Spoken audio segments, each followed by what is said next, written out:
buenos días. Es un gusto para la Red de Economía Fiscal, Financiera y Monetaria darles la bienvenida en esta reunión de diálogo sobre el pensamiento de Celso Furtado, pero sobre todo la actualidad de este pensamiento que nos ha dejado un legado maravilloso y que de alguna manera quiero señalar que hace algunos años en Río de Janeiro nos reunimos aquí con varios colegas a un seminario que se llamó Repensar la teoría del desarrollo en un contexto de globalización, en homenaje a Celso Furtado. Este acto que fue incluso en el marco de la red de estudios latinoamericanos de estudios sobre el desarrollo Celso Furtado, fue coordinado este trabajo por Gregorio Vidal y Arturo Guillén, que hoy están aquí con nosotros, y a quien pues no los presento porque ustedes ya conocen su trayectoria académica. Arturo Guillén es profesor investigador de la UAM Iztapalapa y Gregorio Vidal también pertenece a la UAM Iztapalapa. Y nos da un gusto y le damos la bienvenida a Rosa Freire de Aguiar, quien está a cargo de toda la obra de Celso Furtado.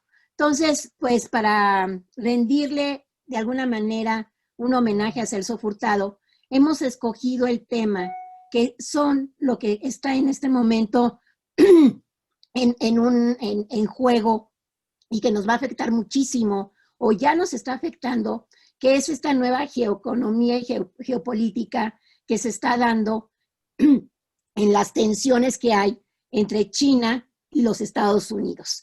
Y son tensiones lógicas, porque fíjense nada más que entre 1978 y 2018, el PIB, el Producto Interno Bruto de China, creció 95 veces y el de Estados Unidos solamente 8 veces.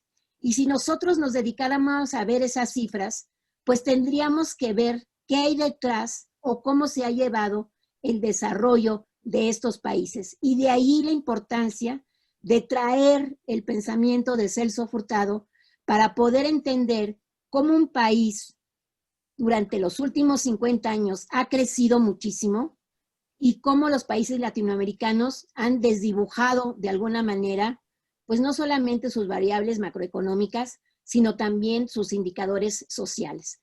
Hoy es un tema muy importante, muy candente, y bien, le doy en primer lugar la palabra a Rosa, un poco para que nos diga la importancia del pensamiento de Celso Furtado. Rosa, por favor.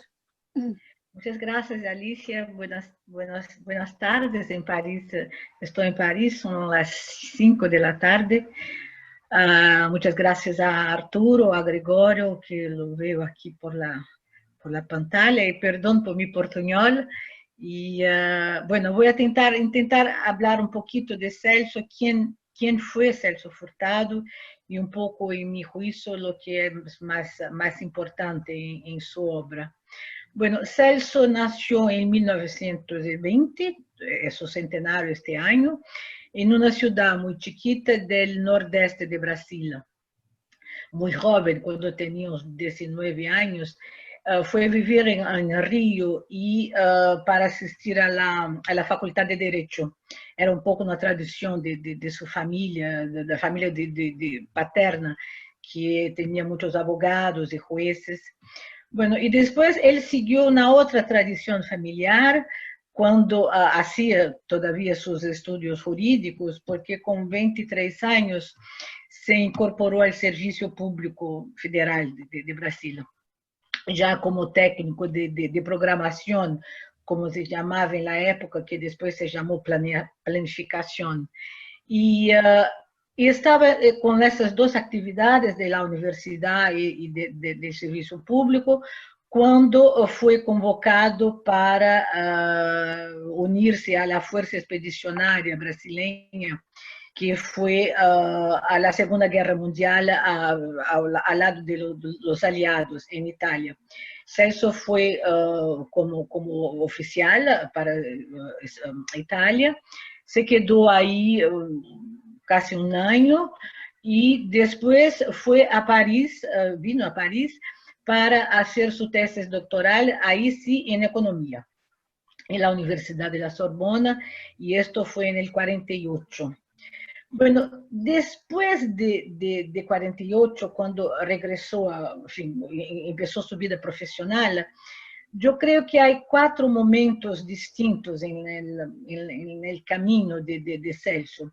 El primero fueron los 9 años que pasó en la CEPAL, desde 49 hasta 57, y en la CEPAL él dirigió la división de desarrollo. Yo creo que en estos años de la CEPAL se presenta Celso como, bueno, se empieza a presentar como un economista de perfil técnico. Él fue parte de la primera generación de la CEPAL, era el único brasileño en este grupo inicial de la CEPAL, que estaba bajo el mando de Prebisch, de Raúl Prebisch, y como Celso dice en sus memorias, por primera vez un pequeño grupo, ¿no?, de latinoamericanos se unían para pensar los temas de su continente. Pero también en la CEPAL, Celso se perfiló un poco su perfil, su lado de teórico del desarrollo, mejor dicho, de subdesarrollo, como él prefería decir. Claro, es ahí que él y los otros, es ahí que nace la escuela estructuralista del pensamiento económico, que en Brasil tuvo mucha importancia, creo que en otros países de América Latina tal vez menos, pero para Celso fue muy importante este periodo de la CEPAL. Bueno, después de ese primer momento, viene el segundo momento, cuando en el 58 él regresa a Brasil. Y ahí se ve Celso como un hombre de acción, el hombre de la acción pública, el planificador. Bueno, es el hombre de la práctica, ¿no? Hasta ahí el primer momento fue la teoría y ahora era poner toda esta teoría en la práctica diaria. Bueno, y esto se pasó en el nordeste de Brasil, noreste de Brasil, a donde él empezó a hacer un gran estudio sobre la situación del noreste de Brasil, que es hasta hoy la región más pobre de Brasil. En 58 hubo una gran sequía en el noreste y el presidente Kubitschek pidió a Celso este diagnóstico detallado de la situación, y fue una especie de punto de partida para una agencia de desarrollo federal, que fue la SUDENE, que él idealizó y después dirigió hasta 64. Bueno, en este momento yo creo que fue un poco el momento síntesis de la vida de Celso, porque él era un hombre de acción y un hombre de reflexión. Era un hombre de la teoría y el nombre de la práctica. Todo eso se pasó en el nordeste de Brasil. En 64 viene el tercer momento, creo, porque en 64 hubo el golpe militar en Brasil. Celso fue, como se dice, castigado con la suspensión de sus derechos políticos y derechos civiles, y empiezan ahora los años del exilio. Y con el exilio se ve un tercer Celso, si se puede decir así, que es el profesor, el académico. Celso vino en Francia en el 65, primero pasó un año como investigador en Yale, en la Universidad de Yale, y en 65 vino a París, a donde regresó a Sorbona y se quedó ahí por casi 20 años. En la Sorbona él fue profesor de Economía del Desarrollo y de Economía Latinoamericana. Después también fue profesor en otras universidades de Europa, de Estados Unidos, de América Latina y mismo de Japón. Este tercer momento fue el más, ¿cómo se dice?, el más fructífero de su producción, porque en el exilio Celso escribió 10 libros, 2 o 3 de teoría, otros muy veiculados a Brasil, que era siempre un tema recurrente en sus reflexiones, y más o menos los temas de estos libros del exilio son siempre el subdesarrollo, y también del fenómeno que ya empieza, él empieza a estudiar, de la expansión de la economía capitalista. Bueno, después, un cuarto momento es el que empieza, tal vez, que es un poco simultáneo con el tercero, comienza con la redemocratización de Brasil a principios de los años 80. Esta década de los 80, en esta década Celso regresa periódicamente a Brasil y para participar de la lucha política por la redemocratización del país. Él estudia mucho los problemas que Brasil confrontaba en la época, como no solo Brasil, como la crisis de la deuda externa, la recesión, la urgencia de la redemocratización del país. Y en esta década también de los 80, cuando vino el primer gobierno civil desde 64, él asume el cargo de embajador de Brasil ante la actual Unión Europea, en la época se llamaba Comunidad Económica Europea, y luego de ministro de Cultura.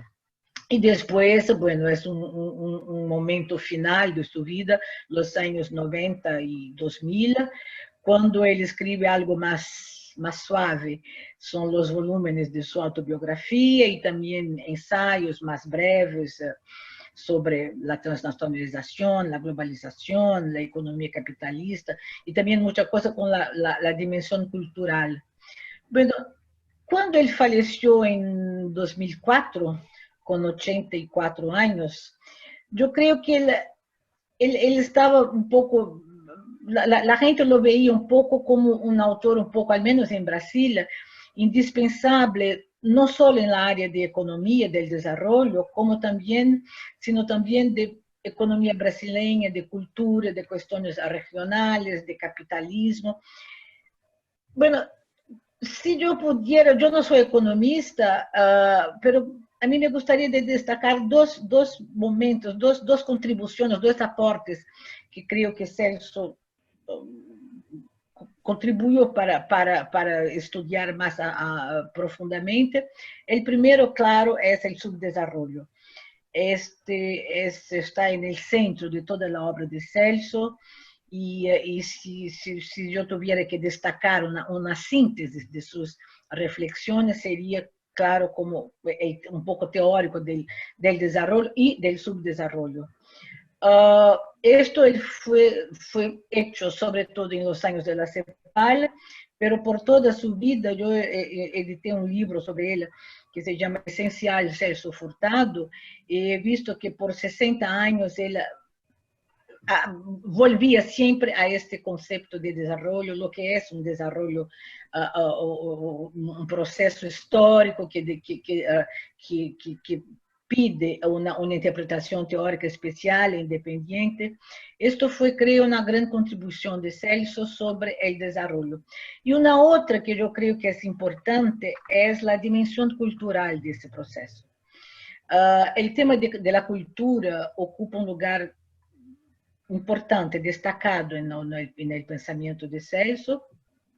Yo creo que esto le distingue un poco de otros estructuralistas latinoamericanos, y su punto de partida era más o menos que, como se dice, que él tiene una frase que dice más o menos que no se puede pensar el enriquecimiento material con el empobrecimiento cultural.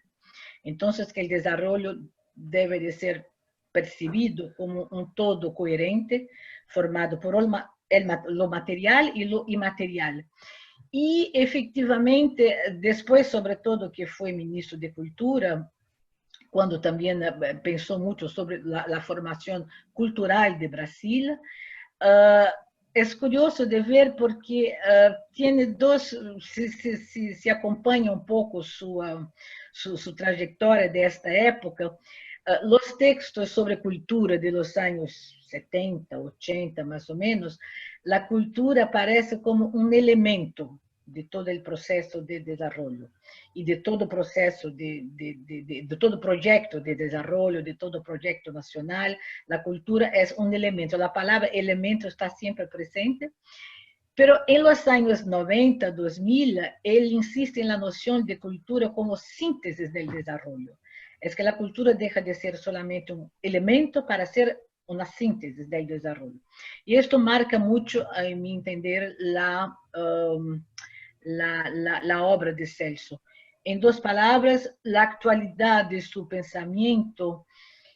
Bueno, en Brasil, al menos, Celso, claro, es leído y comentado en las universidades de los estudios por estudiantes de economía, por supuesto, pero aún más, creo, hoy día en los cursos de relaciones internacionales, de ciencias políticas más amplios y los estudios culturales.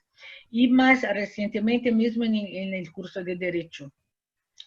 Y yo creo que hay dos temas que siguen actual, al menos en Brasil. El primero es la especificidad del subdesarrollo, y el segundo son, que Celso estudió mucho, las consecuencias para nosotros, países, perdón, los economistas, países periféricos, del debilitamiento de los estados nacionales dentro del contexto de la globalización. Este segundo tema, desde mediados de los años 70 más o menos, Celso estudió bastante y preocupado que esta globalización pudiera empeorar la concentración del ingreso, no sé si el ingreso o renta, no sé, tanto en los países desarrollados como en los subdesarrollados, claro, que este proceso también estaba generando cada vez más desempleo y que este proceso estaba también con una orientación tecnológica que podría agravar la exclusión social. Entonces, esos dos temas, yo creo que son la especificidad del subdesarrollo que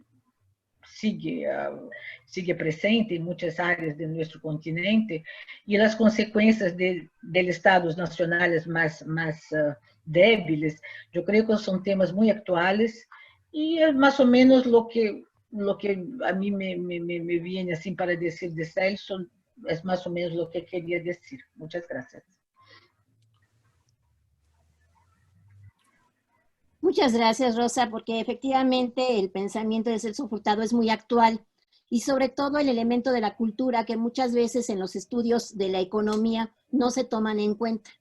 Y desgraciadamente nos vamos por los números, pero el contexto cultural es muy importante. Y revisando el libro, me gustaría comentar que en el libro, el primer, que seguramente lo tienes, pero que incluso está ya de acceso abierto en el repositorio de Claxo, viene un artículo de Celso que se llama Los desafíos de la nueva generación.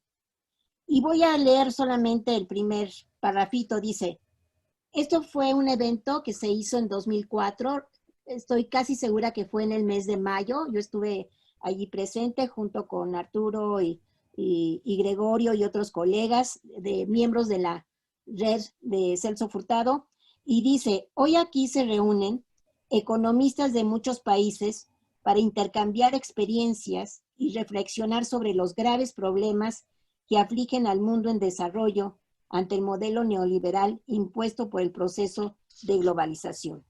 Y bueno, allí sigue, y quiero decir que también una de las personas que también escriben aquí, que fue Gerard de Bernis, con quien se inició la red de estudios sobre el desarrollo Celso Furtado. Muchísimas gracias, Rosa, y le doy la palabra a Gregorio Vidal. Por favor, doctor Vidal.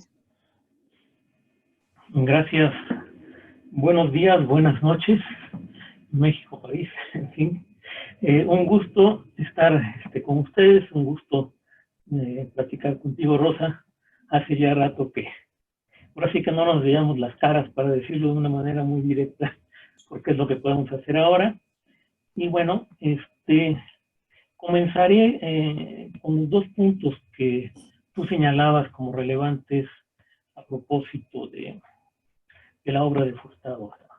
Su sistemático regresar al tema del subdesarrollo, que es estar siempre preocupado por las condiciones del desarrollo, y la comprensión de que este proceso está no atravesado, sino constituido, sobre todo este proceso del desarrollo, por elementos culturales que le dan sentido y que le dan rumbo.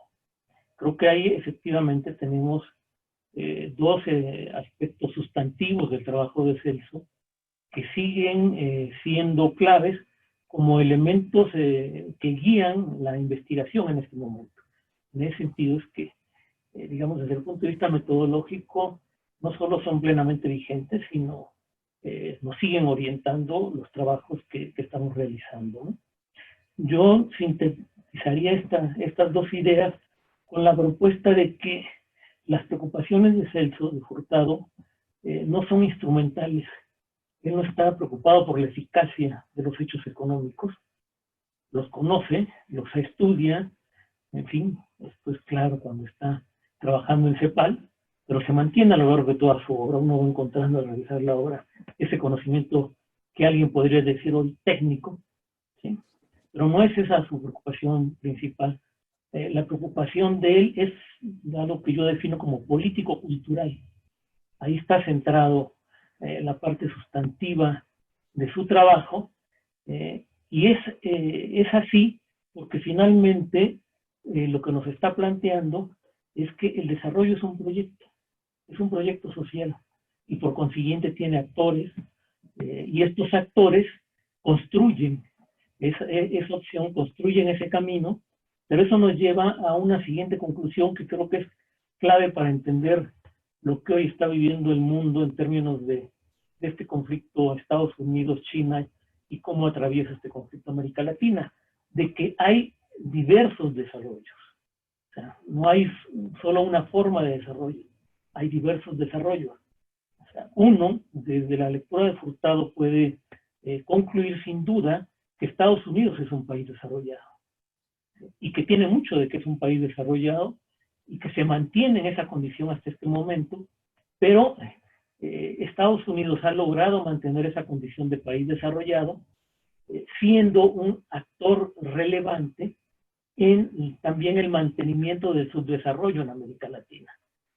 Eso nos lleva a entender que cuando estamos tratando con el desarrollo nos estamos enfrentando a una situación que a nivel global, a nivel mundial, implica el reconocer que este mundo está organizado jerárquicamente y que hay asimetrías profundas, y que algunas de esas asimetrías son parte constitutiva del desarrollo que se da en algunos países, ¿sí? Y explican también en ese sentido el subdesarrollo que se da en otros. Esta relación, esta vinculación es clave pues en el trabajo de Celso. Nos lleva a esta idea de diversos desarrollos, a proyectos construidos a partir de fuerzas sociales, y entonces nos lleva al punto de que desde hace unos lustros lo que estamos comenzando a vivir es la emergencia, la aparición de un proyecto de desarrollo diferente situado en Asia, y que no está representado por Japón, que lo representó décadas atrás y que tuvo un enfrentamiento muy fuerte con Estados Unidos, que quizás se nos pasó y no nos percatamos de ese enfrentamiento y de cómo se resolvió, yo diría, a principios de los años 90, y se resolvió en términos de que Japón desde esa época vive una situación de recesión sistemática, de depresión y de deflación que se mantiene hasta la fecha. Entonces, ese otro espacio de Asia que está apareciendo son los chinos. Entonces, comienza una disputa en donde China, con bases nacionales, está intentando construir su propio desarrollo, y en esa construcción aparece el conflicto con Estados Unidos, y ese conflicto está atravesando el conjunto de América Latina. Yo creo que ese es el espacio en que nos sitúa el pensamiento de Furtado, y desde ahí tenemos una gran fuerza, una posibilidad de efectivamente comprender a fondo el alcance de la disputa que se está dando, ¿no? Yo, antes de avanzar en esa dirección, llamaría la atención a una preocupación que ya lo mencionaba Rosa, que llevó a Celso a estar un tiempo en Estados Unidos. ¿Sí? Él, en el momento en que inicia la salida, el largo exilio de alguna manera de Brasil, en ese mismo momento sostiene que para entender América Latina tenemos que comprender profundamente lo que es Estados Unidos. Estados Unidos es un elemento clave en la dinámica que tiene América Latina, es un actor dentro de lo que pasa en América Latina, o sea, no es algo ajeno, es un actor por la vía de corporaciones, pero también es un actor por la vía del gobierno estadounidense, por la vía de agencias, o sea, de formas múltiples está presente en nuestra región, y eso es lo que lo lleva a una estancia en Estados Unidos que pretendía que fuera más larga. Él mismo en alguno de los textos se refiere al hecho de que fueron acontecimientos políticos lo que lo llevaron prácticamente al año a salir de Estados Unidos, donde incluso le retiran el pasaporte, en fin, todas estas historias y tiene que irse finalmente a Francia, donde sí logra una estancia que en otro sentido ha sido muy fructífera para el desarrollo de su pensamiento, ¿no? En ese momento ya tiene Celso claro este papel de los Estados Unidos y cómo ese papel estuvo presente a lo largo de los años 60, cómo ese papel llevó a que el gobierno estadounidense aceptara la presencia de dictaduras en la región y propiamente para mantener su condición hegemónica global, estas dictaduras le funcionaban muy bien y por supuesto de que las apoyó y constituyó un elemento que a veces se nos olvida en este presente de la acción de ese país. Y la presencia de las corporaciones, en fin, todo eso está ahí, lo podemos leer, lo podemos estudiar, pero desde ahí me interesa entonces llegar al asunto de la disputa con China, porque aquí creo que tenemos que reconocer dos elementos que nos son particularmente importantes para entender los alcances de esta disputa. Yo creo que es simplificar las cosas, hablar de una simple disputa comercial entre Estados Unidos y China. El centro de la disputa, o uno de los aspectos claves de esta disputa, tiene que ver con los desarrollos tecnológicos más importantes de nuestro tiempo. Digamos, el símbolo de ese proceso está en telecomunicaciones, y digo telecomunicaciones porque el centro neurálgico de ese enfrentamiento pues pueden ser la 5G, o sea, esta red que va a ser, que es el futuro pues, de las telecomunicaciones, en donde es una empresa china la que lleva la delantera, Huawei. Entonces ahí vienen las tensiones y las reacciones del gobierno estadounidense. ¿Por qué? Porque nuevamente, y hablando de desarrollo, es un proyecto político-cultural, pero tiene una base técnica, tiene un soporte en condiciones materiales. Y ese soporte en condiciones materiales hoy está, entre otras cosas, vinculado a nuevos desarrollos tecnológicos que se sintetizan en la reorganización de las telecomunicaciones y las opciones que ofrece para la reorganización de todo el tejido industrial empresarial. Ahí está la disputa, y en esa disputa lo que estamos observando, a propósito de cómo tenemos que relativizar algunas cosas, es de que efectivamente es un mundo globalizado, es un mundo con presencia de transnacionales, estas transnacionales operan con cadenas globales, tienen implantación en diversos países, pero en esta disputa lo que tenemos atrás de ciertas transnacionales, las transnacionales chinas frente a transnacionales estadounidenses, lo que tenemos atrás es al gobierno estadounidense y al gobierno chino. Esa disputa incluye a las corporaciones, se está dando en escenarios globales, no se da nada más en territorios de estos dos países, y ni siquiera necesariamente en sus áreas de influencia, sino involucra en este momento al conjunto del territorio mundial, pero como elementos centrales que van definiendo el curso de esa disputa están los estados. Sí hay una gran debilidad en muchos estados nacionales, pero hay algunos estados que no se han debilitado y que siguen siendo elementos claves en la resolución de este conflicto. ¿Sí?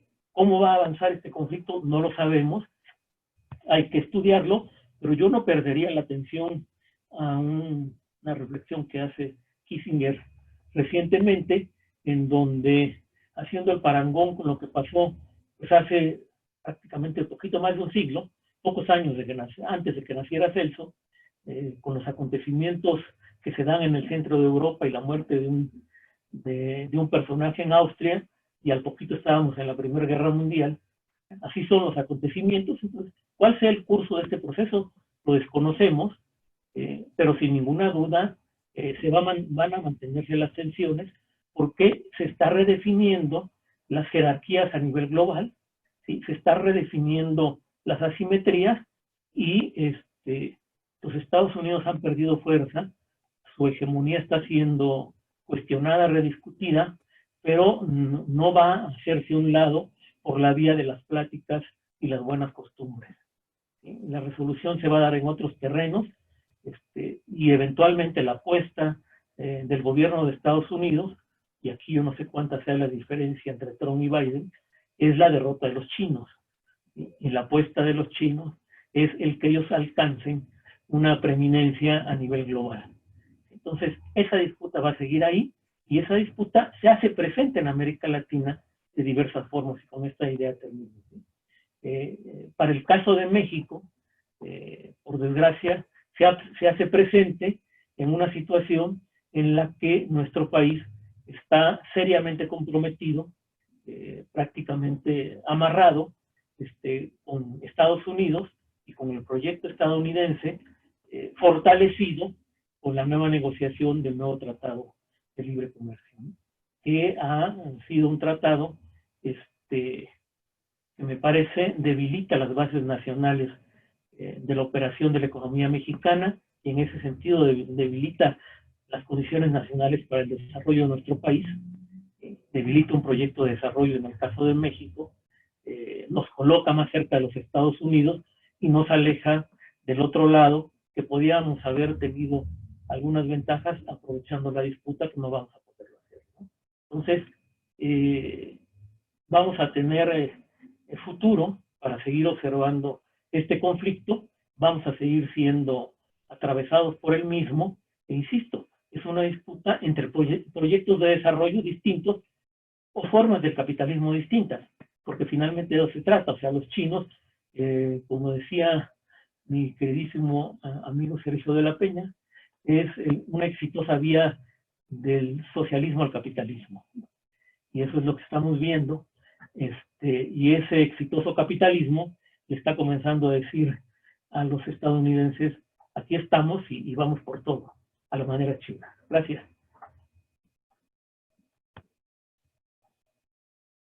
Muy bien, Gregorio, pues has dicho algo muy importante, y esto de la diplomacia cultural de China es muy importante, y que muchos países lo ven como un excelente beneficio. Entran por el idioma con los institutos Confucio todo alrededor del mundo. En México tenemos no solamente ligado a la UNAM, pero también en Yucatán, en otros estados, pero también en todo lo que es América Latina, y no se diga en África, y en el sudeste asiático, donde ahora el chino está siendo ya como desplazando de alguna manera al inglés. Quizás ahorita no es el momento para que se sustituya, pero sí, conforme vaya teniendo un mayor poder económico y político China, pues seguramente el chino en algunos años será la lengua con la cual nos podamos tendremos que comunicarnos entre nosotros. Pero efectivamente esta diplomacia cultural que mencionas va ligada de la mano de esta economía digital en la cual China ha apostado todo y lo apuesta, y esa yo creo que es una de las grandes lecciones, y pareciera que los chinos leyeron la obra de Celso Furtado. Parecería que Furtado de alguna manera les dio los lineamientos para poder pasar para poder crecer y para poder de alguna manera también ir acabando con la pobreza, es cómo ellos apostaron después de la gran crisis del 2008-2009, ellos apostaron a grandes inversiones en infraestructura, no solamente en trenes, en carreteras, en puertos, y su expansión hacia otras regiones. En América Latina ya estaban, en África también, pero viene una explosión explosiva de lo que viene a ser las inversiones, además atadas de alguna manera a los préstamos que dan sus bancos. Yo para mí se caracterizaría desde mi punto de vista como un capital financiero, si queremos tomar el término de Hilferding o el Money Managed Capitalism que trabaja Minsky, ese capital corporativo que entra con una diplomacia de alguna manera de benevolencia y que muchos de alguna manera tratan de verlos como un buen benefactor, pero que en el fondo también está la necesidad de los recursos naturales de nuestros países y que desgraciadamente, pues no toda esta exportación de commodities que tiene América Latina hacia China no se ha reflejado en un mejor beneficio para las poblaciones. Y sí, efectivamente, la lucha en estos momentos entre China y Estados Unidos se basa principalmente en esa carrera tecnológica que la hizo rapidísimo China y que en Estados Unidos todavía deja mucho que desear. Y bien, pues el tema es muy interesante y le damos la palabra a Arturo. Por favor, Arturo.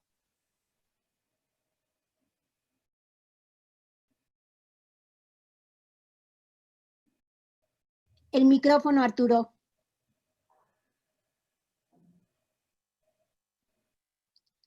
Tu micrófono, Arturo. Es que me lo habían silenciado, yo lo tenía puesto. Perdón, pero si pueden quitarla, después voy a hablar de la presentación. Bien, bueno, primero que nada quisiera agradecer a la organizadora, siempre tan eficiente como es Alicia Girón, por su invitación. Y mucho gusto de estar aquí con los colegas que participamos como ponentes. Desgraciadamente no está Pierre, es una lástima. Bueno, desde aquí le deseo un pronto restablecimiento de sus males y que nos acompañe próximamente.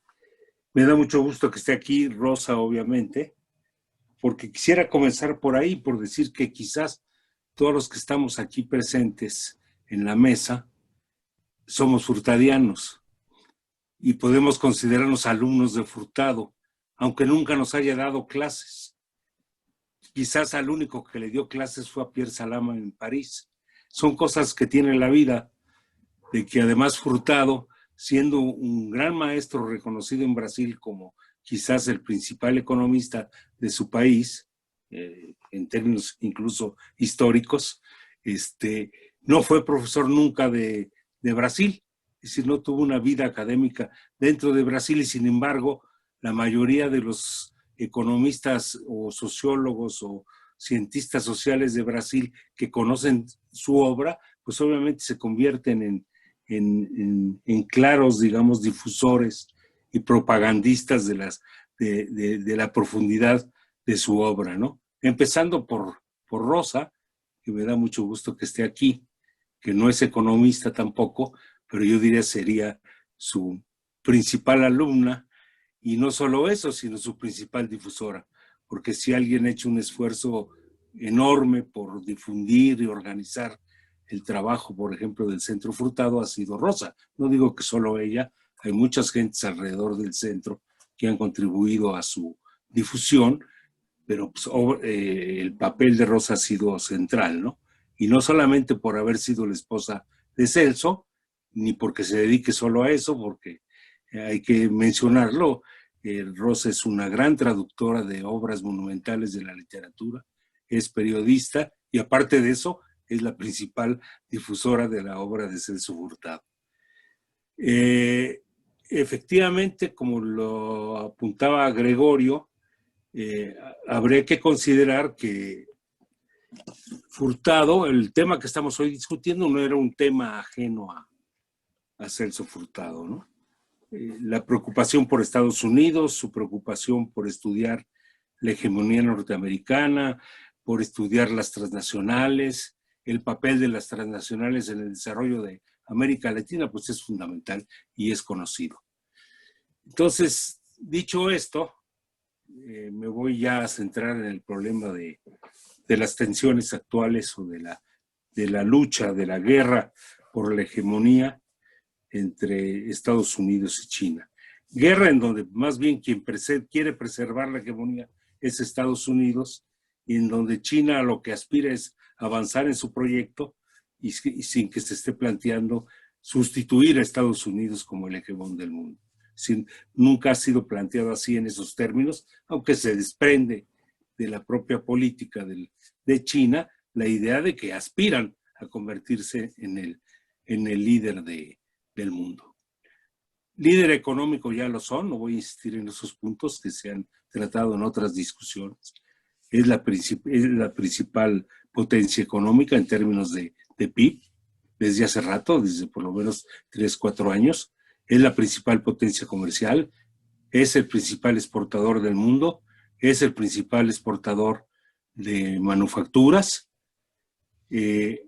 compite de manera muy cercana ya con Estados Unidos como inversor en el mundo y sobre todo en ciertas zonas del mundo, en América Latina, en África, pero en otros países también, y tiene proyectos hacia adelante, como sabemos, la Ruta de la Seda y otros que se definen en el proyecto que los chinos llaman China 2025 y que pretende convertir efectivamente a China en el año 2025 en una gran potencia que depende fundamentalmente de su propio desarrollo para su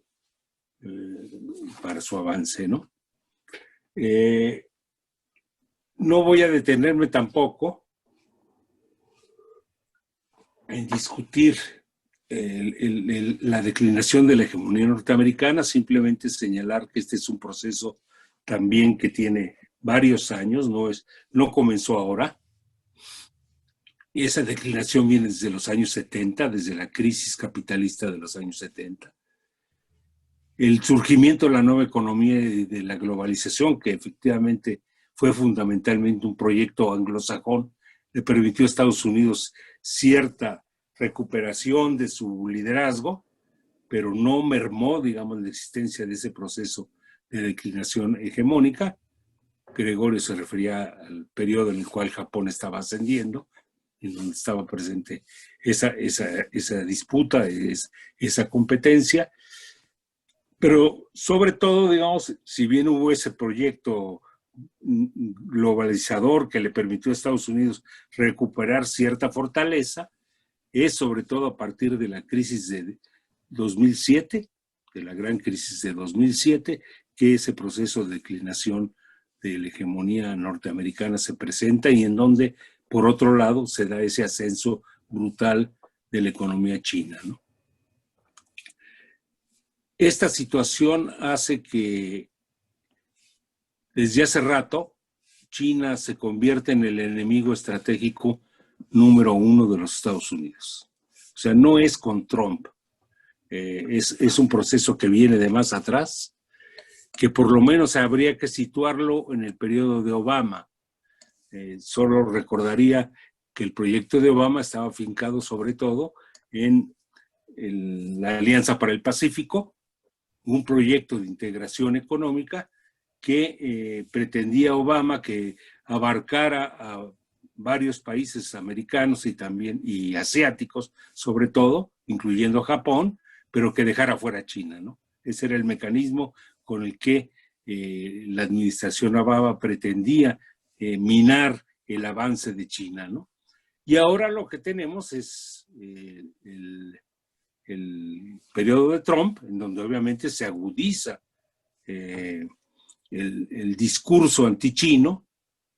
Este adquiere un carácter muy parecido, yo diría, al de la Guerra Fría, porque algunos de sus principales ideólogos, sobre todo Peter Navarro, que es asesor especial de Trump, es un pensamiento totalmente anticomunista, o sea que pretende vincular el ascenso de China, digamos, con los viejos fantasmas de la amenaza comunista. O sea, son los comunistas los que están tratando de expandirse, los chinos son comunistas, nos equivocamos, haberles permitido entrar a la OMC fue un error, nosotros esperábamos que los chinos se volvieran liberales y que se volvieran demócratas. No sé de qué democracia habla, yo no sé dónde haya democracia en este mundo, pero bueno, esa es otra discusión, pero ese es el discurso.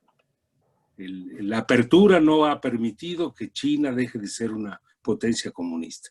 Entonces tiene mucho de ingrediente de Guerra Fría la ideología china bajo Trump respecto a China. Como decía Gregorio, ya también yo coincido con su punto de vista. Hay por un lado un problema de disputas comerciales que dio lugar a toda esta ronda de proteccionismo, de aranceles, de las distintas fases del proteccionismo, luego dice que la fase de discusión de un nuevo tratado. Eso está en el centro, que además ha sido un fracaso para Trump la estrategia, porque el déficit comercial obviamente ni es tan importante como él dice, ni ha desaparecido, sigue del mismo tamaño que antes. Pero es lo comercial un aspecto, y como decía Gregorio, y estoy totalmente de acuerdo con él, el principal aspecto es la guerra tecnológica. Y la guerra tecnológica, sobre todo en el terreno, como él decía, de la informática, de las tecnologías de la información, del ciberespacio, de todo lo que tiene que ver con la inteligencia artificial, etcétera, en donde obviamente los chinos han logrado grandes avances. Dejo de lado el gran avance que lograron los chinos o han logrado en términos de balística, que lograron, por ejemplo, colocar un cohete atrás de la Luna, cosa no en la superficie, sino del otro lado, cosa que no ha hecho nadie ni los Estados Unidos. Entonces, el avance tecnológico de China es formidable, en las telecomunicaciones es también muy importante, del nivel o más importante que lo que han estado logrando los Estados Unidos, que obviamente también tienen un liderazgo en materia de tecnologías de la información. Estaba leyendo un artículo muy interesante que hicieron los chinos sobre todo este problema de la guerra tecnológica, y en donde ellos plantean que el objetivo principal de la estrategia de Trump es impedir el control de la infraestructura china en materia de telecomunicaciones.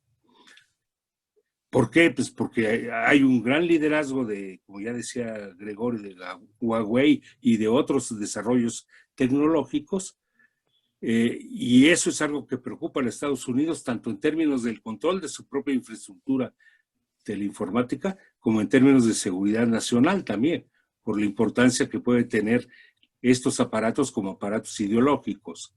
Ahí está metido, por ejemplo, el problema de TikTok. Entonces, decían estos autores chinos, el objetivo de la estrategia de Trump es revisar, que China revise o abandone su política industrial y de transferencia tecnológica. Los chinos no van a permitir eso, porque son un país soberano.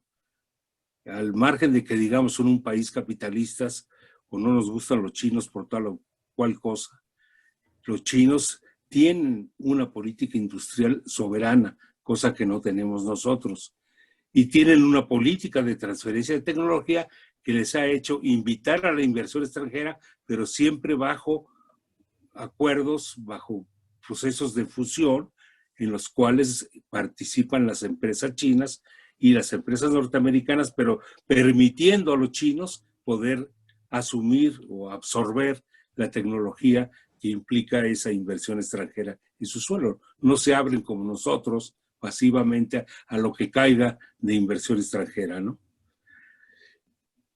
Entonces decían estos señores también, ¿qué es lo que se está haciendo? Es tratar de controlar la guerra tecnológica vía sanciones comerciales, sin limitar los flujos de las cadenas globales de valor, los flujos tecnológicos, controlar las inversiones, el control de las exportaciones o el intercambio de personal técnico y científico. Están limitando el intercambio científico-tecnológico entre las universidades chinas y las universidades norteamericanas, etcétera, etcétera. tratar de obligar a China a modificar las restricciones a la inversión extranjera, de lo que antes decía, que le permiten a los chinos tener, digamos, soberanía tecnológica. Bueno, entonces ahí está el conflicto principal. La respuesta gringa ha sido muy agresiva. Ayer me escribió un compañero brasileño que está en Taiwán y me dice que el discurso dentro de Taiwán entre China y Taiwán es totalmente agresivo. Todos los días hay discursos en Taiwán en contra de los comunistas de China y en China en contra de los progringos de Taiwán que se apoderaron de la isla, ¿no? Es decir, las tensiones Taiwán-China están aumentando. La injerencia gringa en Hong Kong es evidente. Bloomberg le dedica por lo menos 2 horas diarias a pasar comerciales de cómo está la situación en Hong Kong. O sea, la ofensiva en Hong Kong por parte de las potencias occidentales es muy fuerte. No se respeta la soberanía territorial de China sobre Hong Kong, etcétera, etcétera. Entonces, sí están aumentando las tensiones en el mar de China, las militares. Y lo peor es que, aunque perdiera Trump, y ojalá que pierda, ¿verdad? Creo que todos deseamos fervientemente que Trump pierda las elecciones, no habría ninguna perspectiva de un cambio importante de parte de Biden. Su discurso ha sido también totalmente antichino, de otro carácter, insistiendo en renovar el programa de Obama, pero su discurso es totalmente también anticomunista, diciendo que los chinos no tienen nada en su ADN sobre democracia, como si Estados Unidos fuera un ejemplo de democracia para el mundo, ¿no? Pero bueno, el discurso es el mismo, no respeta, no hay libertades, oponiéndose a lo que está pasando en Hong Kong, apoyando abiertamente a los grupos, que yo tampoco voy ahorita a juzgar si ese movimiento es genuino o no es genuino, o qué tanto es genuino, pero es evidente que están tratando de utilizar el conflicto en Hong Kong para atizar el discurso antichino. Bueno, yo ahí termino. Ya Gregorio se refirió a los efectos en América Latina y en África, que es muy importante China para muchos países ya de América Latina, principal inversor y prestamista de África, principal socio comercial de Chile, y en Brasil ya desplazó a Argentina como el principal socio comercial, ¿no? Entonces, la presencia china es evidente. Si pudiéramos rápido, nada más termino ahí presentándoles algunos datos que sí me parecen importantes de la presentación, compañero, no me acuerdo de tu nombre, Mirón. Bueno, rápidamente, en esta gráfica, permítanme porque la tengo aquí también, ¿qué es? Es simplemente el PIB. Para recordar cómo desde 2007, vean cuál ha sido el comportamiento de la economía china y cuál ha sido el comportamiento de la economía norteamericana. En ningún momento se sale del 2% la economía norteamericana. Mientras que, como sabemos, China pues, estaba creciendo al 6%, y ahorita con la pandemia, después de un primer trimestre en donde cayó, China es la única economía del mundo que está creciendo. Creció 3.2%, mientras que Estados Unidos bajó 9%. Pasamos a la siguiente. No, más adelante, la última, esa. Bueno, esto al respecto de cómo ya China rebasó a Estados Unidos desde hace rato. Si ustedes ven ahí, las líneas se cruzan por ahí del 2013-2014. Quiere decir que llevamos 5 años en que en términos de PPA, la economía china es más grande, es la amarilla y la otra es la azul. Es el porcentaje del PIB de cada uno de esos países en PPA respecto al PIB mundial. Entonces, mientras el PIB de Estados Unidos como porcentaje del mundial ha decrecido casi más de 5 puntos porcentuales, pues el de China no ha dejado de crecer. Y la conclusión sería, como va la crisis ahorita, esta brecha se va a seguir ampliando, ¿no? Regresamos rápido y ya para terminar. Bueno, vamos para atrás, por favor. Más. Esa. Grado de apertura de las economías de China y de Estados Unidos. Bueno, no me detengo ahí, pero si ustedes ven, desde 2007, ¿qué es lo que hay? Un proceso clarísimo de desglobalización comercial. Es más fuerte en China, por el papel que tiene China como economía abierta. Y en cambio, en Estados Unidos también hay un proceso de desglobalización, pero menos intenso, porque obviamente la economía gringa siempre ha sido una economía mucho más cerrada, ¿no? Pasamos a la siguiente. Rápido, es el desempleo.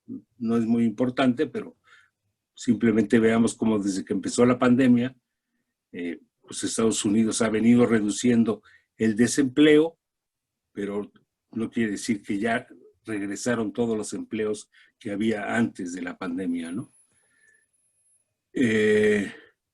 La siguiente. Bueno, esto tiene que ver con lo de la pandemia. China, Estados Unidos, casos confirmados. En marzo tenían 82,000. Actualmente tienen 90,000. Quiere decir que la pandemia está controlada. Las defunciones acumuladas pasaron de 3,300 en marzo a 4,700 en la actualidad. Y en Estados Unidos tenían 164,000 casos confirmados en marzo, 3,000 muertes, y ahora tienen 781,000 casos confirmados y 215,251 muertos. Como ven, la diferencia es muy grande. Por un lado, un país que ya controló la pandemia. Claro que los gringos lo que dicen es, bueno, es que no es una democracia. Y como no es una democracia, vía el autoritarismo controlaron la pandemia, pero no hay democracia. En cambio, el país democrático norteamericano tiene cada vez más casos confirmados y sigue teniendo muchas defunciones, ¿no? Entonces, para concluir, la crisis sigue, tanto la económica, que no tiene realmente una solución a corto plazo. Según el FMI, con sus datos de ayer, el PIB mundial descendió 7 puntos porcentuales. Y por ahí anda la economía norteamericana, que pasó de 1.7 en 2019 a 2020 menos 5.8. Casi 7 puntos menos antes de la pandemia. Y claro, como siempre lo hace el fondo, en el 2021 la perspectiva es que las cosas van a mejorar. Cuando uno tiene esperanza en el futuro, pues es mejor, se pueden hacer buenas proyecciones que cuando se tienen datos más duros, ¿no? Entonces ahí terminaría, y yo creo que estamos efectivamente en la disputa del siglo por la hegemonía con dos potencias que, como ya decía Gregorio también, ahí termino, son dos capitalismos diferentes. Uno, un capitalismo de Estado, China, y el otro, el capitalismo norteamericano que siempre hemos conocido, financiarizado, etcétera, etcétera. Pues muchas gracias de nuevo.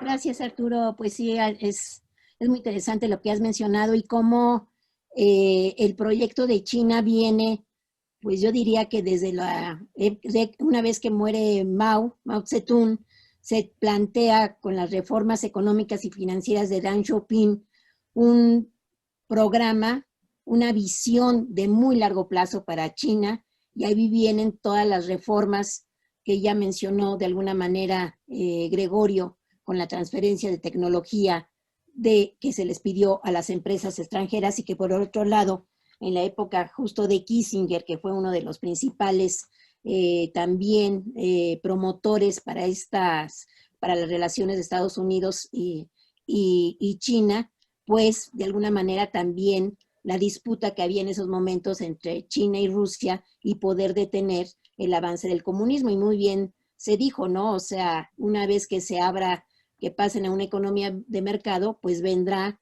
de alguna manera la democracia. Y bueno, ya hemos visto que las democracias, pues tendríamos, pero eso sería otra discusión aquí en Diálogos, pues las democracias al parecer no han funcionado como deberían de haber hecho algo por el beneficio de las personas. Y simplemente los datos que diste sobre las muertes en Estados Unidos y las muertes por el COVID en China, pues sí llama la atención. Y bien dijo en un artículo hace poco Atilio Borón, donde Estados Unidos había superado todas las muertes que había tenido en la guerra de Vietnam.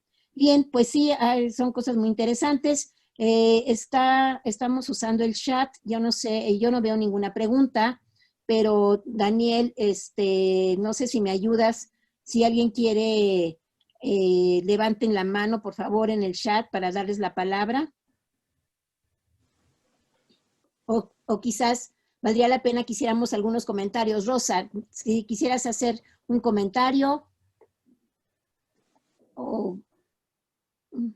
Bueno, no, es que a mí aprendí mucho con lo que Gregorio dijo y Arturo también, y es siempre un desafío, ¿no? De saber lo que va a pasar visto desde aquí de Europa, no se sabe exactamente a dónde va la China, ¿no? Lo que es curioso en este momento de pandemia, que otro día un amigo hablaba de esto, es que justo en el centenario de Celso, al menos por aquí en Europa, en Francia o en Alemania, el modelo neoliberal empieza a agotarse, al menos en la práctica, ¿no? En la práctica, y vuelve el papel del Estado, es muy presente, el Estado no solo como protector, pero promoviendo las cosas, ¿no? Y alguien decía, es curioso que Celso tuvo que pasar un siglo para que lo que él hablaba ya del Estado como protector y promotor se ponga un poco siendo practicado.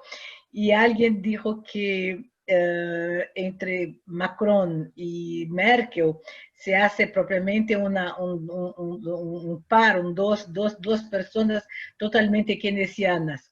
Y efectivamente es curioso de ver el papel del Estado ahora es mucho más importante en Francia, que nadie podría imaginar que Macron fuera llamado de keynesiano, ¿no? Es una cosa, es solamente un comentario así de la cosa que se ve desde Francia, desde Europa, porque el mundo está cambiando tanto que no se sabe dónde va, y mismo la Merkel es ahora casi una persona de izquierda, ¿no? Casi una heterodoxa, es muy curioso eso. Solamente un comentario así de alguien que decía que justo en el centenario de Celso hay esta especie de recuperación del papel importante del Estado, solamente eso. Gracias, Rosa. Gregorio, ¿quisieras hacer algún comentario? Bueno, quizá recuperar una idea de Celso, que está, déjenme ver, en español, está en la breve introducción al desarrollo de un enfoque interdisciplinario, que se publica en el 83 por el Fondo de Cultura Económica en español, pero es de los 70 en la edición en portugués. Y la idea, en esa parte del texto, está discutiendo Celso, analizando lo que pasó al final del siglo XIX y la disputa que hay en ese momento entre libre cambio y proteccionismo. Hoy tenemos otra vez en el discurso esa disputa, y de alguna forma, si nos atendemos a las formas del discurso, los defensores a ultranza en este momento del libre cambio son los chinos. ¿Sí? Y los que están teniendo una posición más proteccionista son los estadounidenses. Bueno, Sergio lo trae a colación en aquel momento porque exactamente los alemanes eran proteccionistas en aquel momento y los ingleses eran de libre cambio. Y lo que él dice que en el fondo lo que está discutiéndose bajo este elemento político de debate es el comportamiento estructural de las economías capitalistas y las formas de apropiación de la innovación técnica. Cómo estas formas de apropiación son claves para entender la concentración económica, para entender lo que va moviendo el crecimiento y la propia apropiación que se da por parte de las empresas. Entonces, estamos otra vez ante un escenario de esa naturaleza, ¿sí? Viviéndolo bajo otras formas, y nos lleva entonces a relativizar algo que para algunos es incomprensible. O sea, hay defensores del neoliberalismo que no pueden, no les cabe en la cabeza de que los que están empujando el neoliberalismo hoy estén asumiendo posiciones proteccionistas, porque en un sentido neto, pues Trump es un espécimen perfecto del neoliberalismo, pero lo está haciendo hoy desde un cierto proteccionismo. Y los chinos están defendiendo libre cambio, no es porque crean en otras cosas del neoliberalismo, sino porque es lo que les permite mayores rendimientos políticos y les da condiciones de que su proyecto siga avanzando, ¿no? Entonces, para que tomemos con pinzas siempre estos elementos y no perdamos algo que me parece clave. O sea, en política económica el asunto no es escoger instrumentos, sino siempre ver los resultados de las acciones que se están tomando, ¿no? Entonces aquí tenemos esa situación y bueno, nuevamente esas disputas de finales del siglo XIX se reproducen de otra manera a principios del siglo XXI y tienen que ver con hegemonía, con proyectos nacionales de construcción de capitalismos y de opciones de desarrollo, ¿no? Bien, en fin, están ahí muy útiles para profundizar nuestra discusión. Sí, Gregorio, una lucha entre el multilateralismo y el bilateralismo y el para usar los términos modernos. No, pero incluso oyendo hoy al Fondo Monetario Internacional, bueno, dices, bueno, ¿qué le pasó? Ahora es post-keynesiano, que su política yo creo que es profundamente monetarista. Pero por el otro lado, dice Georgieva, pero guarden bien sus papeles, ¿no? Porque esa deuda hay que pagarla, pero bueno, es muy interesante. Arturo, ¿quisieras hacer algún comentario? Hay dos preguntas, una de Roberto Soto, que no sé si esté para que la haga directamente. Arturo, ¿podrías abrir tu micrófono para verte o la pantalla? Está abierto. Pero, a ver, espérame. Roberto Soto, le voy a dar la palabra y después te la doy a ti, Arturo. A ver, Roberto Soto, por favor. Doctor Soto. Gracias, doctora Girón. Saludos, doctor Guillén, doctor Vidal. Saludos, Roberto. Me encantó la plática que han dado los tres ponentes y tengo una duda o un comentario. Sí, es una duda. Doctor Guillén, ¿usted cree que estas divergencias existentes en cuanto a variables principalmente macroeconómicas, que es lo que nos presentó usted ahorita, se deban a que las posturas que tienen China y Estados Unidos, donde se supone que los chinos tienen una visión más multilateral, más de buscar nuevos mercados en el sudeste de Asia, donde es posible, en Europa, en mismo América Latina, y en cambio Estados Unidos tiene serios problemas, tiene una visión más unilateral, es decir, esta divergencia es porque unos son más multilaterales y los otros son más unilaterales, más por lo que han comentado, unos propiamente son más abiertos que la economía norteamericana. Yo creo que esta diferencia entre resultados macro se debe a eso, a la postura multi y unilateral que tienen cada una de las naciones. ¿Contesto, Alicia? Sí, Arturo, hay dos preguntas para ti y como estamos ya, te las voy a también a leer. Una es de Ernesto Sánchez, dice, si Trump pierde las elecciones y gana Biden, ¿los Estados Unidos dejarán de atacar la política comercial de China o habrá un acercamiento entre las dos potencias? Y otra, a ver, ¿qué dice? Es de Gael Bisuet, con esta tensión que hay entre grandes naciones, ¿podría surgir una nueva guerra fría y de igual manera una carrera armamentista? Ya son dos. Va la tercera, de José Martín Guerra. Buenos días. En la ecuación de la geopolítica y la disputa hegemónica, ¿cómo se observa el papel de Rusia y las contradicciones de salida de la crisis mundial? Uy, creo que tendremos que hacer después una para Rusia, China y la India. Pero a ver, te las dejo, Arturo, por favor. No, a ver, muy rápido. Creo que el centro de ahorita del debate o de las preguntas a propósito de libre cambio y proteccionismo. Ya Goyo se refirió a lo que pensaba Celso al respecto, que además yo diría coincidiría mucho con lo que decía Marx. O sea, entre los marxistas siempre hay la discusión de si Marx era librecambista o era proteccionista.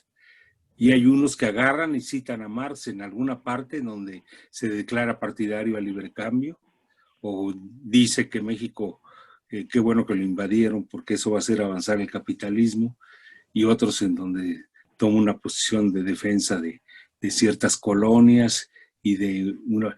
Es decir, en realidad Marx nunca fue ni librecambista ni proteccionista, por lo que decía Gregorio. O sea, depende de las condiciones en las cuales se toman determinadas políticas.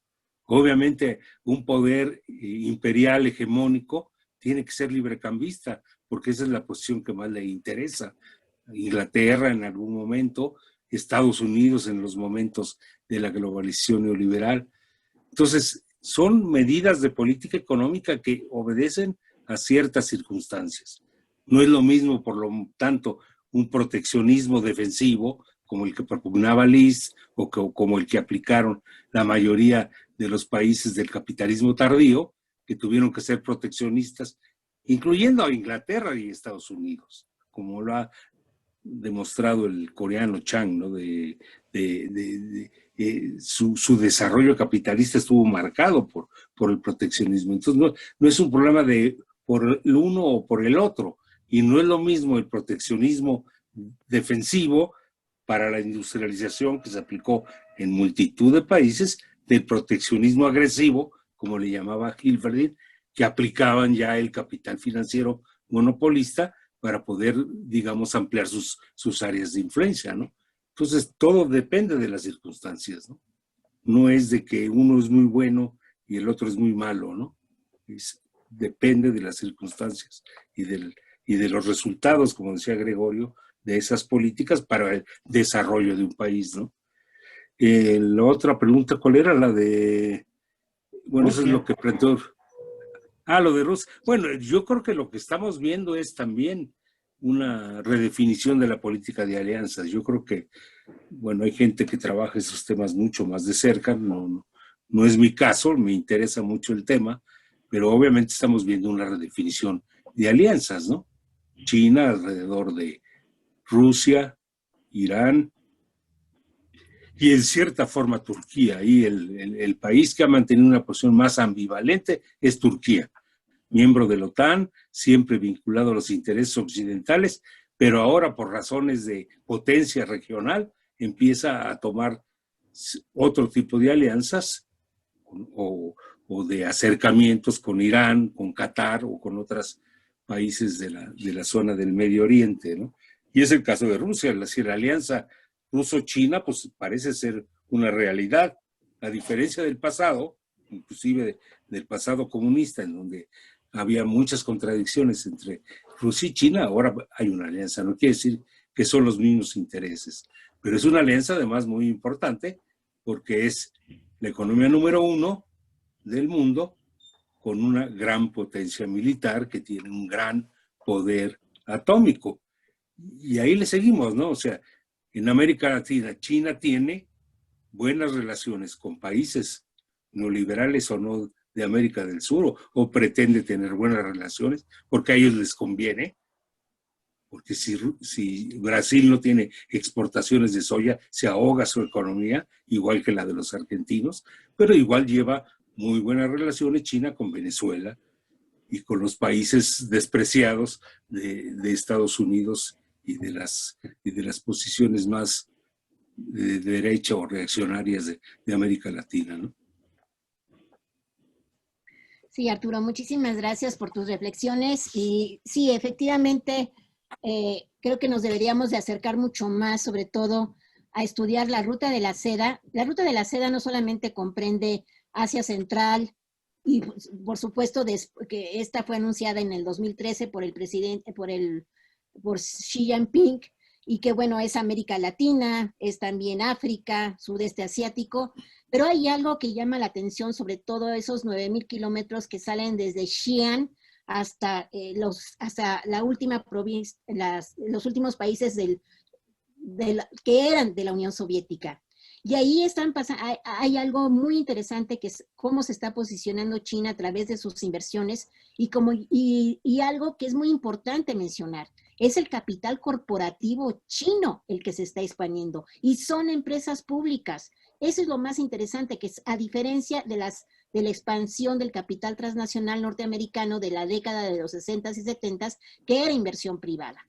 Y que Trump, con sus locuras de haber enfrentándose con Hawái, de alguna manera el posicionamiento de las empresas tecnológicas en Estados Unidos las pone en un aprieto porque es una economía integrada con parte de los insumos que se han hecho en China. Entonces, esto ha creado un problema para las tecnológicas americanas, pero por el otro lado hay unas grandes inversiones en las empresas tecnológicas en China, tanto privadas como públicas.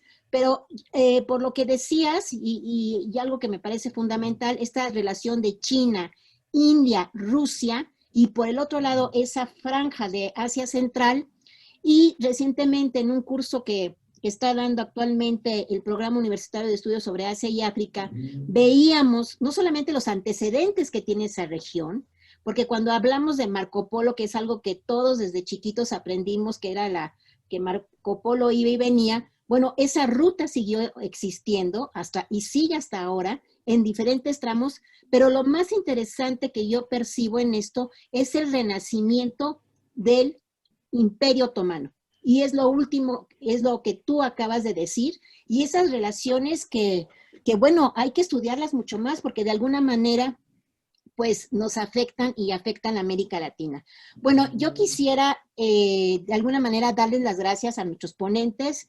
Este homenaje a Celso Furtado, pues lo hacemos desde la academia a través de la Red de Economía Fiscal, Financiera y Monetaria, y de alguna manera estamos ya por terminar. Yo no sé si quisieran hablar 1 minuto, 2 minutos ya para cerrar. Rosa, si quisieras decir algo, después Gregorio y Arturo. Rosa, si quisieras decir algo ya para terminar.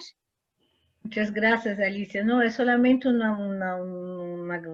agradecerle muchísimo a ti, a Arturo, a Gregorio que veio aquí, a Mónica, veo que Mónica Meirelles está aquí también.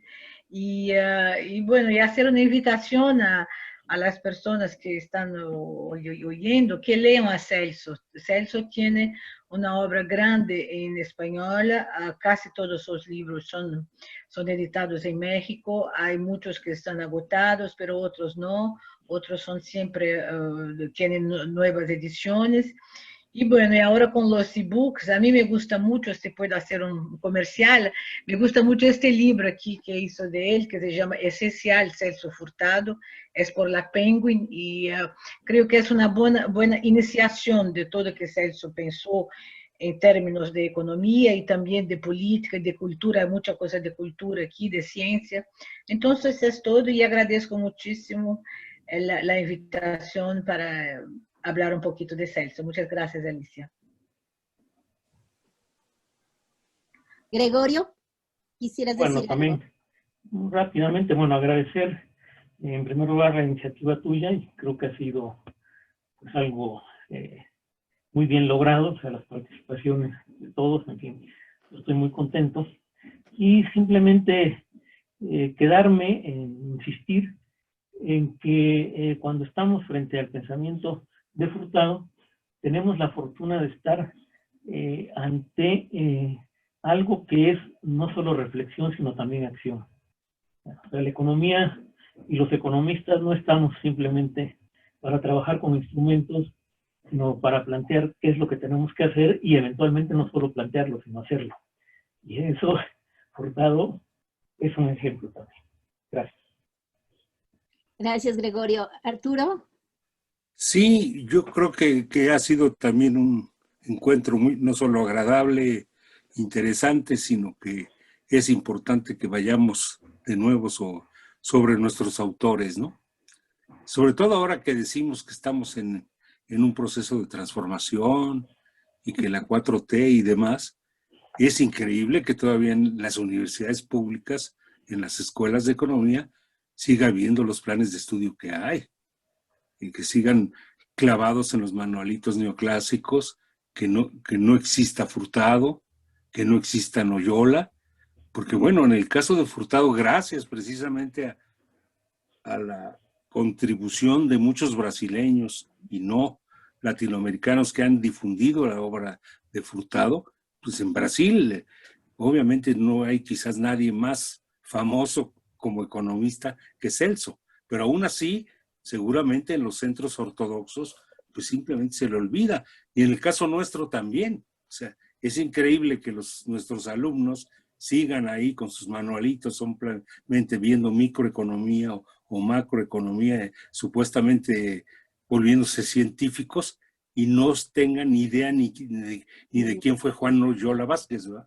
Cuando, si bien tenía una obra más corta, que por los mismos años que vivió, un hombre que murió joven, no como Celso, que tuvo una vida mucho más larga, pero los dos son, digamos, dos gigantes del pensamiento latinoamericano en América Latina, y en el caso nuestro, un mexicano tan ilustre como Noyola, que aunque no escribió mucho, lo que escribió tuvo una repercusión teórica fundamental en todo el pensamiento estructuralista, ¿no? Pues muchísimas gracias, Arturo. Yo terminaría recordando aquella vez que estuvimos en París con Celso Furtado. ¿Se acuerdan? Fue en el año 98 y después en el 99, y donde estuvimos con Pierre Salama y Cristian Palois, y donde Celso nos dijo, pues nos dio casi una cátedra, ¿verdad? Para todos los que estuvimos allí. Y bueno, pues le mandamos muchos saludos a Pierre. Les recuerdo que esta grabación se va a subir en la red de Redefin, y yo les voy a mandar el video para que ustedes lo puedan también difundir a través de sus redes.